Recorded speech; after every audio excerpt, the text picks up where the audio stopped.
ഈശോയിൽ സ്നേഹമുള്ളവരെ, ഏവർക്കും ക്രിസ്മസിൻ്റെ മംഗളാശംസകൾ. ഈ വർഷത്തെ ക്രിസ്മസിന് വലിയ പ്രത്യേകതയുണ്ട്. കാരണം നമ്മുടെ കർത്താവായ യേശു മിശിഹായുടെ തിരുപ്പിറവിയുടെ ജൂബിലി ക്രിസ്മസാണ് നാം കൊണ്ടാടുന്നത്. ഈ ജൂബിലി നിറവോടുകൂടെ ഒരിക്കൽ കൂടെ എല്ലാവർക്കും ഈ ജൂബിലി ക്രിസ്മസിൻ്റെ എല്ലാ ആശംസകളും സ്നേഹപൂർവ്വം ഞാൻ നേരുകയാണ്. ക്രിസ്മസ് ജൂബിലി വർഷമായതുകൊണ്ട് പ്രത്യാശയുടെ നക്ഷത്രങ്ങളാകുക എന്ന ഒരു വിളിയാണ് നാം സ്വീകരിക്കുന്നത് എന്ന് മനസ്സിലാക്കുന്നു.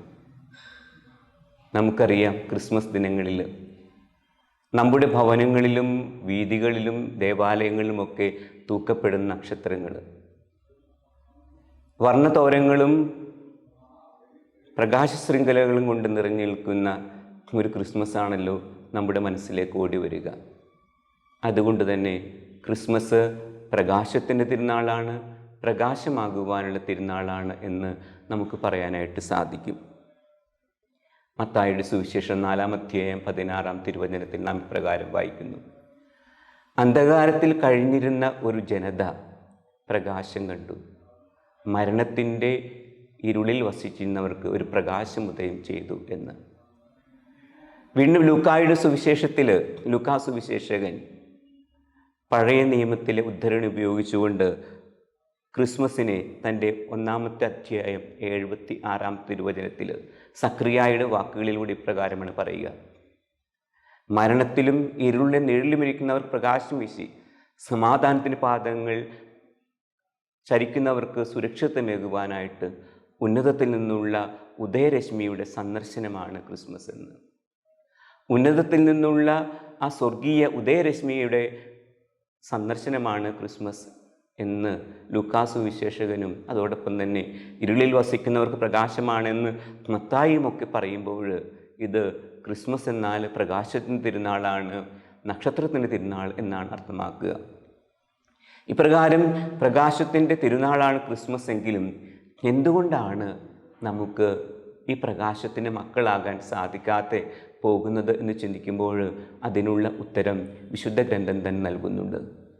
വിശുദ്ധ ഗ്രന്ഥം യോഹന്നാൻ്റെ സുവിശേഷം 3-ാം അധ്യായം 19-ാം തിരുവചനത്തിൽ നാം വായിക്കുന്ന പ്രകാരമാണ്: നാം പ്രകാശത്തിൽ വസിക്കുന്നുവെങ്കിലും പ്രകാശത്തേക്കാൾ ഉപരിയായിട്ട് മനുഷ്യൻ അന്ധകാരത്തെയാണ് ഇഷ്ടപ്പെടുന്നത്.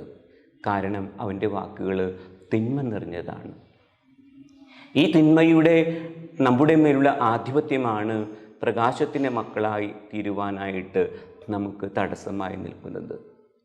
ഇത്തരുണത്തിൽ നാം ചിന്തിക്കേണ്ടുന്നത് ഈ ജൂബിലി വർഷത്തിൽ എങ്ങനെ ആ പഴയ പ്രകാശധാരയിലേക്ക് ക്രിസ്തു വെളിച്ചത്തിലേക്ക് തിരിച്ചു വരാൻ സാധിക്കുമെന്നുള്ളതാണ്.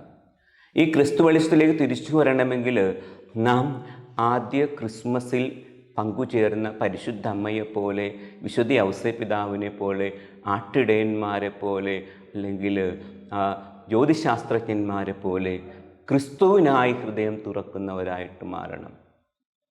വിശുദ്ധ അഗസ്ത്യോസ് പുണ്യവാളൻ പരിശുദ്ധ അമ്മയെക്കുറിച്ച് ഇപ്രകാരമാണ് പറയുന്നത്: പരിശുദ്ധ അമ്മ വചനത്തെ ഹൃദയത്തിൽ സ്വീകരിച്ചു, അത് അവൾക്ക് ഉദരഫലമായി ഭവിക്കുകയും ചെയ്തു എന്ന്.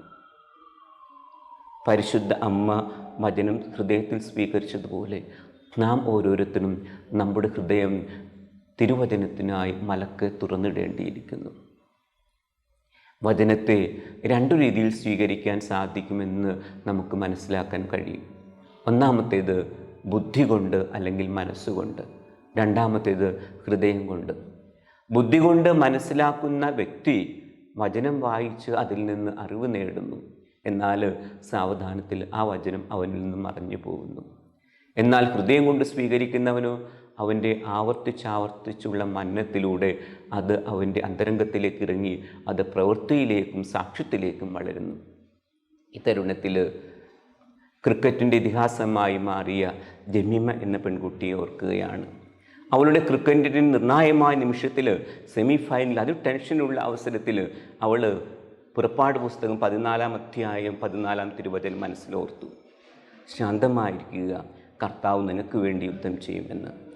ആ തിരുവചനം അവളെ ശക്തിപ്പെടുത്തി ആ ക്രിക്കറ്റിൻ്റെ സെമി ഫൈനലിലെ നിർണായകമായ ഘട്ടങ്ങളിൽ ഇന്ത്യക്ക് വേണ്ടി വിജയം നേടിക്കൊടുക്കുവാനായിട്ട് ശക്തി പ്രാപിച്ചത് ഹൃദയത്തിലേക്ക് ആഴ്ന്നിറങ്ങിയ അവളുടെ വചനമാണ്. തുടർന്ന് അവൾ വചനത്തിൽ സാക്ഷി നൽകിക്കൊണ്ട് മറ്റുള്ളവരോട് പറയുന്നു, ഈ വചനമാണ് എനിക്ക് ശക്തി നൽകിയത് എന്ന്. പ്രിയപ്പെട്ടവർ, ആയതിനാൽ ബുദ്ധി കൊണ്ടല്ല നാം വചനം പഠിക്കാൻ ശ്രദ്ധിക്കേണ്ടത്, നമ്മുടെ ഹൃദയം വചനത്തിനായി നമുക്ക് തുറന്നിടാം.